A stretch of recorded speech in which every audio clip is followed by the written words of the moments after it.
Hello there, the second part of this lecture series on IAS 36, Impairment of Assets, focuses on how to calculate and recognize impairment loss.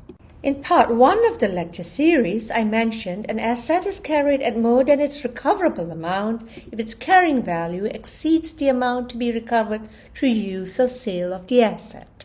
This explains the two possible values for recoverable amount, that being fair value less cost to sell and value in use, with recoverable amount being the higher of the two. So, how do we determine these values? Let's start with fair value less cost to sell. Fair value shall be that as defined in IFRS 13 fair value measurements.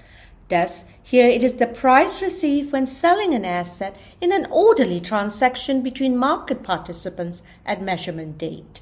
IFRS 13 will be covered in greater detail in a future lecture series. Costs to sell are incremental costs directly attributable to the disposal of an asset. Examples may include legal costs, stamp duty, and similar transaction taxes, costs of removing the asset, and direct incremental costs to bring the asset into condition for its sale. Question: how do we calculate value in use? Value in use is calculated by estimating the present value of future cash flows, meaning cash inflows and outflows from the use of the asset and its ultimate disposal.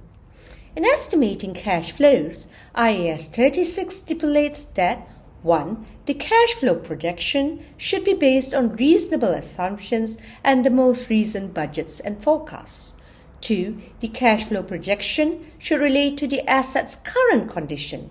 Thus, expenditure to improve or enhance the asset should be excluded. 3. The maximum period of the projected cash flows should be 5 years. And if it is in excess of 5 years, management should extrapolate from earlier budgets using a steady declining growth rate. 4. Management should assess the accuracy of their budgets by investigating reasons for any difference between actual and forecasts. Finally, the discount rate used should reflect the time value of money and risk specific to the asset for which the cash flow estimates have not been adjusted. Note, if the fair value less cost to sell is higher than the carrying value, there is no impairment, and thus there is no need to calculate value in use, as this will require management to expend both time and cost with it not serving a purpose. When the carrying amount of an asset exceeds its recoverable amount, an impairment loss shall be recognized in the profit or loss.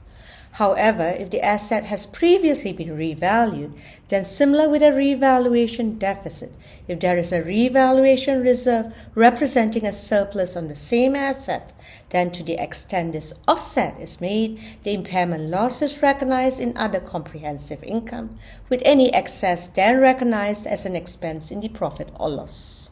The final part of lecture series on IAS 36 impairment of assets will focus on cash generating units and reversal of impairment loss. Till then, thank you and have a pleasant day.